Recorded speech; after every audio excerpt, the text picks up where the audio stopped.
악한 자가 교만하여 가련한 자를 심히 압박하오니 그들이 자기가 베푼 꾀에 빠지게 하소서.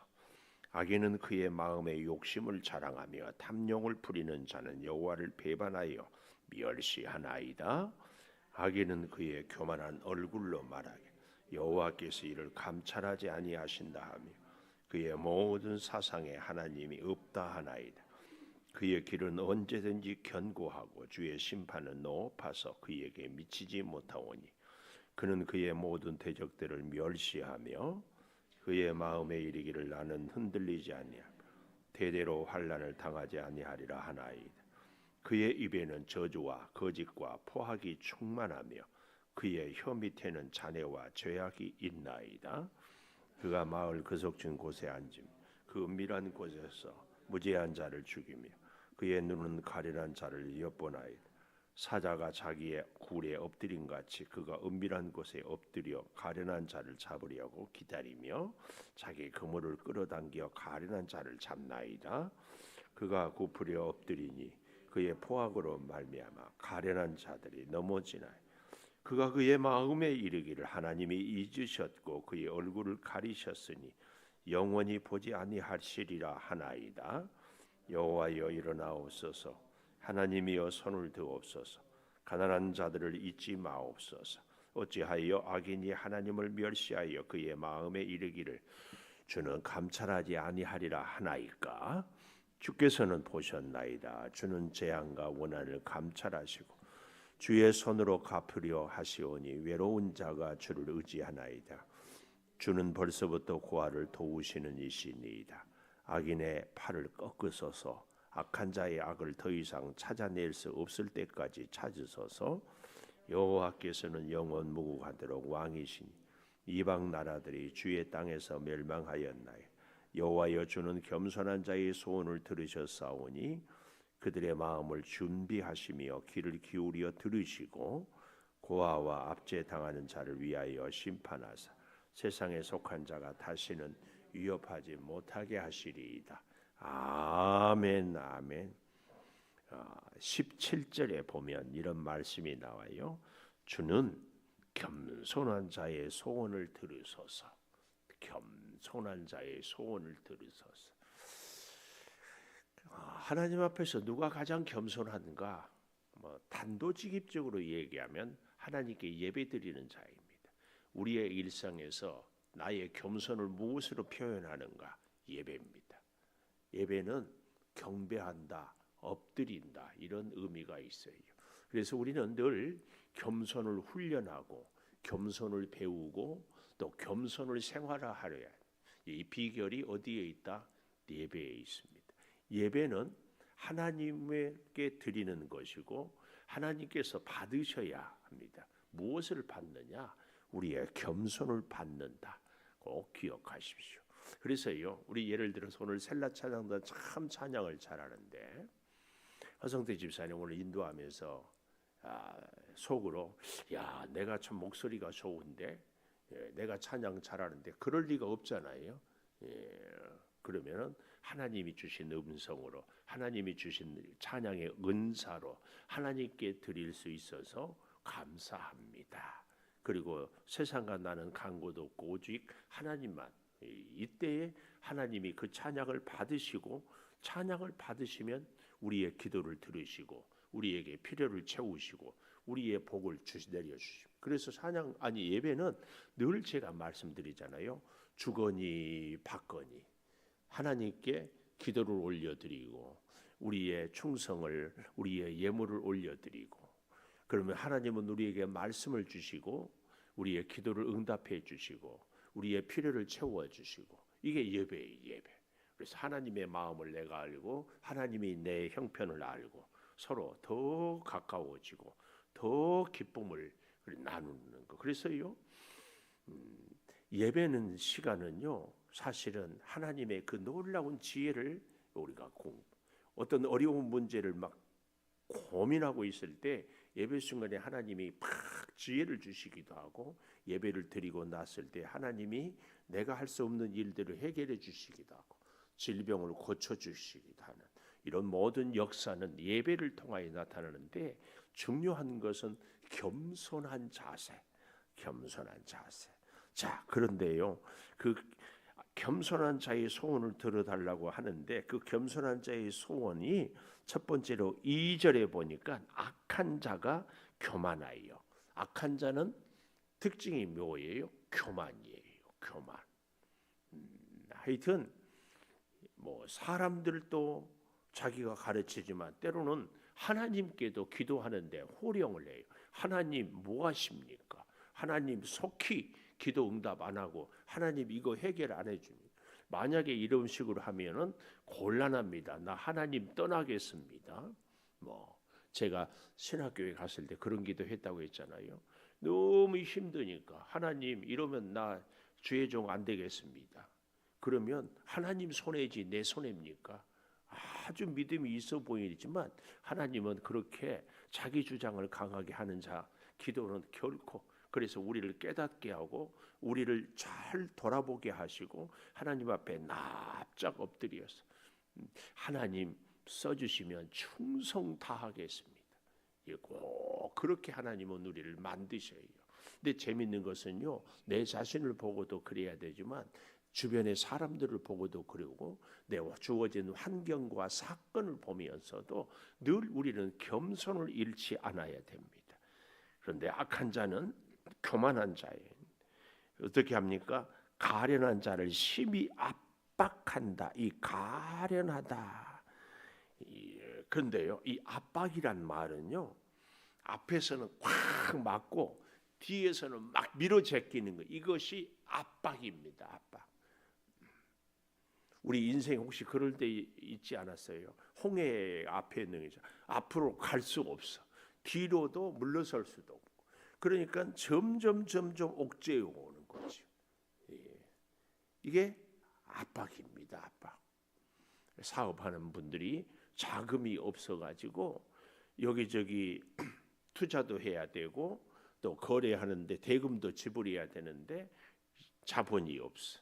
기술도 해야 되고 또 물건도 사와야 되는데 빚쟁이들은 독촉하고 잠정이 올 리가 없죠. 굉장히 힘들고 아프죠. 몸이 불편한 분들이 약을 먹어도 효과는 없고 점점 기운은 빠져갈 때 이게 압박입니다. 압박. 와, 이렇게. 그런데 여기 2절을 잘 보십시오. 악한 자가 교만하여 가려는 자를 심히 압박한다. 아주 견딜 수 없게 심히 압박한다. 교만하네. 악한 자는 교만. 교만의 가장 큰 특징, 겸손과 교만의 가장 큰 특징, 하나님 없이도 하나님과 상관없이 나는 살 수 있다. 교만. 하나님 없이는 한순간도 살 수 없다. 겸손. 근데 여기 이 가련한 자 나오잖아요. 이 가련한 자. 가련한 자는 누구인가? 한마디로 말하면 압박당하는 자. 오늘 본문 그대로. 혹은 고통을 당하는 자, 학대를 당하는 자. 가련해요. 우리 펜을 갖고 제가 늘 이렇게 표시를 해보자고 하는 얘기를 자주 하잖아요. 2절에 가련한 자가 나오죠. 또 8절에 가보면은 마지막에 그의 눈은 가련한 자를 엿보나이다. 이 가련한 자. 그러고 보니까요, 9절에도 보면 사자가 자기의 얼굴에 엎드린 같이 은밀한 곳에 엎드려 가련한 자를 잡으려고 기다리고 그물을 끌어당겨 가련한 자를 잡나이다. 또 10절에도 가보면 그 포악으로 가련한 자들이 넘어집니다. 12절 마지막에 보면 가난한 자, 똑같은 얘기거든요. 14절에도 보면 세 번째 줄에 외로운 자, 다 이게 가련한 자입니다. 가련한 자, 가련하다. 압박을 당해요. 고통을 당해요. 학대를 당해요. 신음을 당해요. 꼼짝 자기 힘과 노력과 의지로 어쩐 방법 해결책이 없어요. 그런 자를 교만한 자는 심히 압박하고.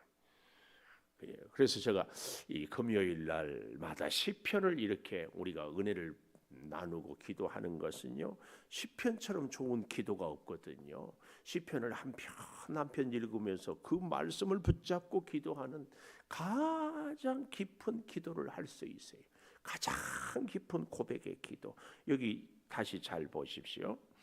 2절에 그래서 가련한 자를 심히 압박하니 하나님 그들이 자기가 베푼 꾀에 빠지게 하소서. 압박당하는 자가 뭐 힘이 있어요? 방법이 있어요? 해결책이 있어요? 그러니 어떻게 해요? 자기들 꾀에 자기가 빠지게 하소서. 하나님께 맡기는 거죠. 우리 인생의 문제도 뭐요? 우리가 견딜 수 없을 때 사람의 혈기를 부린다든지, 혹은 세상 사람들은 그냥 자포자기를 하고, 혹은 도망을 하든지, 혹은 막 술에 취해 버리든지, 혹은 막 주변의 사람들을 해야 해. 근데 우리는 가련한 자는 압박을 당하기 때문에 그 순간에도 옴짝달싹할 수 없는데 끝까지 주님을 찾는 거예요. 그래서 마지막 피 한 방울까지, 마지막 기운 한마디까지 하나님을 찾다가 죽는 거예요. 그때 하나님이 살려주는 겁니다. 이 가련한 자.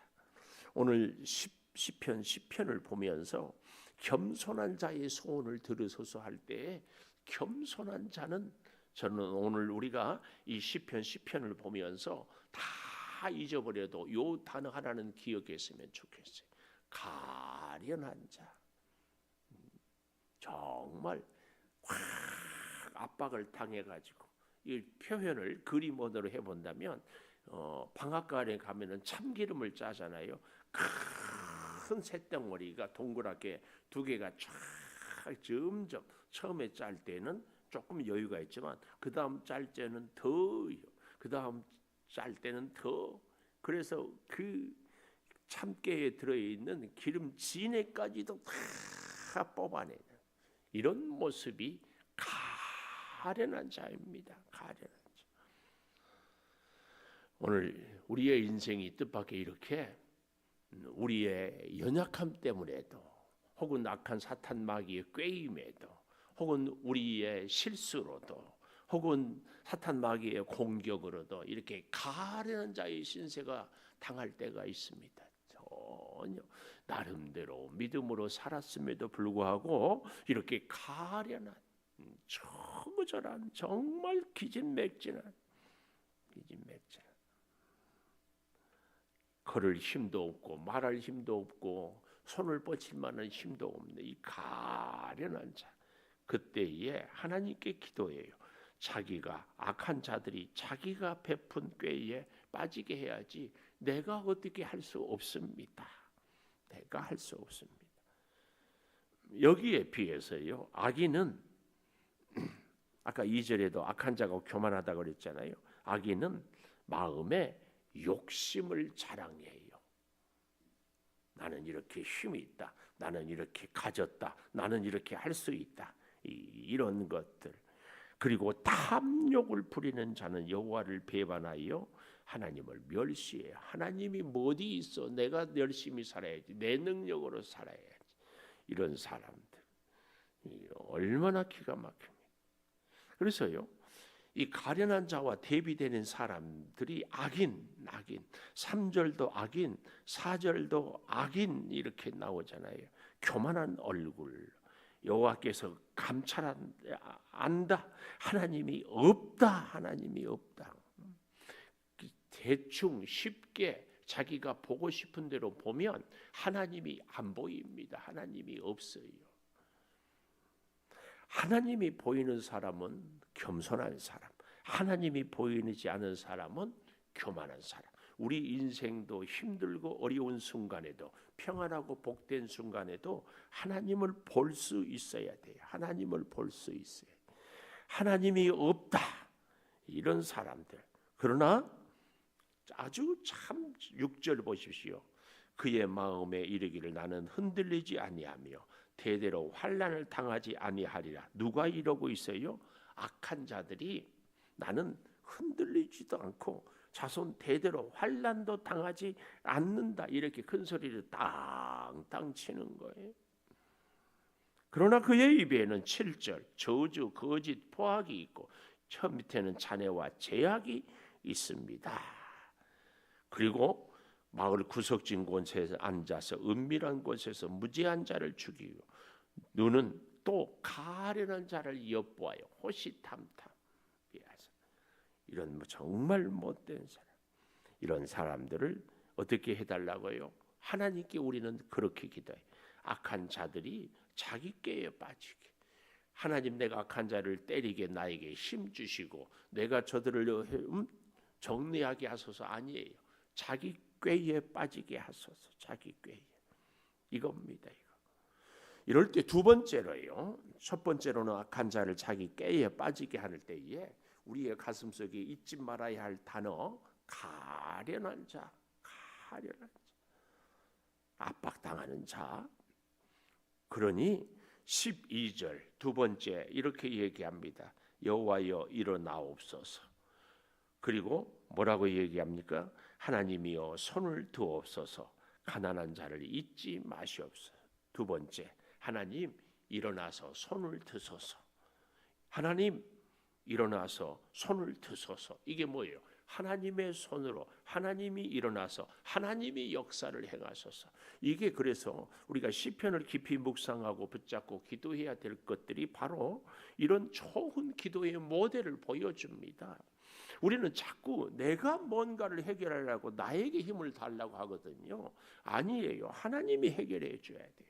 그래야 공정하고 하나님이 해결해 주셔야 우리에게 후유증이 없습니다. 하나님이 역사해야 우리의 길이 안전하고 굳세게 되어집니다. 하나님께서 일어나시옵소서. 하나님이 능력의 손으로 역사하소서. 이것이 우리 기도 제목이 꼭 돼야 합니다. 이 하나님은요, 그래서요, 일어나서 손을 들기 때문에 12절 마지막에 보십시오. 가련한 자, 가난한 자를 잊지 마옵소서. 하나님이 우리를 잊지 않아야 돼요. 이 말은 다른 말로 나도, 아니 우리도 하나님을 잊지 않겠습니다. 어려운 일 앞에서도, 압박을 당해서도, 가련한 상황에 빠져서도, 기운이 기진맥진해도 하나님만은 잊지 않겠습니다. 이 기도가 우리에게 꼭 있어야 됩니다. 사랑하는 여러분, 우리의 기도가 자꾸 나의 어떤 필요만 채워지고 나의 어떤 힘만 채워지고 여기에 초점을 맞추기가 참 쉽거든요. 근데 진짜 기도는 하나님께 포커스를 쫙 맞추는 거예요. 하나님, 일어나서 손을 드시고 가련한 자, 가난한 자를 잊지 마십시오.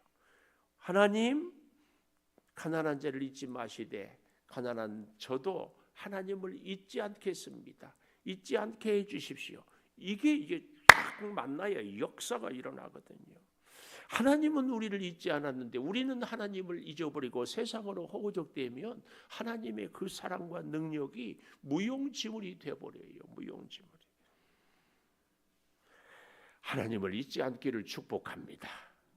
하나님을 잊지 않으셔야 돼요. 특별히 가련한 인생은 정말입니다. 하나님을 잊지 않으셔야 돼요. 우리의 인생이 얼마나 문제가 많아요. 얼마나 시련이 많아요. 얼마나 고난이 많아요. 우리가 뭐 이런 거 저런 거 사실은 다른 사람들 뭐 이것저것 신경 쓸 겨를이 어디 있어요. 내 코가 속자란 말 있잖아요. 내 인생의 문제가 지금 뭐 앞을 가리고 있고 내가 어떻게, 그래서요 우리는 다른 사람이 아니라 나와 하나님과의 관계가 정말 중요합니다. 정말. 우리가 마음이 자꾸 세상에 사람들에게 사건들에 빼앗기는데요. 우리의 마음은 하나님. 그래서 하나님의 마음도 나에게. 하나님과 내가 늘 1대1의 관계를 놓치지 않아야 돼요. 근데 우리가 많은 경우에 이걸 놓치고 살아요. 하나님 없이 살아가. 꼭 기억하십시오. 하나님을 잊어서는 안 됩니다. 아니, 가련한 자는 하나님만 붙잡고 살아가는 자다 하는 것을 꼭 기억하십시오. 반대로 13절에 보니까 악한 자들은 뭐라고 그래요? 하나님을 멸시하며 그의 마음에 이르기를 주는 감찰하지 아니하리라 하나이까. 주께서 보셨습니다. 재앙과 원한을 감찰하고 주의 손으로 갚으려 하시오니 외로운 자가 주를 의지합니다. 주님이 갚아주셔야 돼요. 악한 자들은 하나님이 없다, 하나님이 감찰하지 않는다, 보지 않는다, 이렇게들 얘기합니다. 그러나 우리 주님은요, 14절 마지막에도 벌써부터 고아를 도우시는 입니다. 고아. 가장 불쌍한, 어찌 보면 우리도 고아요, 과부요, 나그네의 신사 아니겠습니까? 그런 우리를, 그래서 이 다윗은 다시 한번 이렇게 기도합니다. 아마 이 시편을 기도하면서 얼마나 내 신세가 가련한지, 사울에게 쫓기고 오고 갈 데가 없고, 그래서 내일에 대한 보장도 없고, 골리앗을 죽였지만 오히려 그 인기 때문에 더 곤란함에 처하는 이런 형편에서 지금 뭐라고 다윗은 기도하고 있습니까? 15절에 보십시오. 악인의 팔을 하나님이 꺾어주소서. 악인의 팔을 하나님이 악한 자의 악을 더 이상 찾아낼 수 없을 때까지 찾으소서. 하나님이 아주 악한 자의 씨를 말려주십시오. 하나님께 계속, 이게 우리의 바른 기도거든요. 하나님께 맡기고 하나님께 구하고 하나님께 처분을. 그러니까 마지막 결론은 우리 예수님이 그랬잖아요. 할 수만 있으면 지나가게 하옵소서. 그러나 내 뜻대로 마옵시고 아버지의 뜻대로 하옵소서. 끝까지 하나님의 뜻을, 끝까지. 여기 마지막 결론을 다시 한번, 고아와 압제 당하는 자 누구예요? 가련한 자. 고아와 압제 당하는 자를 심판하사 세상에 속한 자가 다시는 위협하지 못하게 하시리이다. 하나님, 악한 자들이 나를 넘어뜨리면 나는 또 넘어집니다. 나는 또 두렵습니다. 그러니 하나님께서 위협하지 못하게 해주십시오. 하나님 나의 가련함, 하나님 나의 연약함 너무 잘 알지 않습니까? 이렇게 간절히 기도합니다.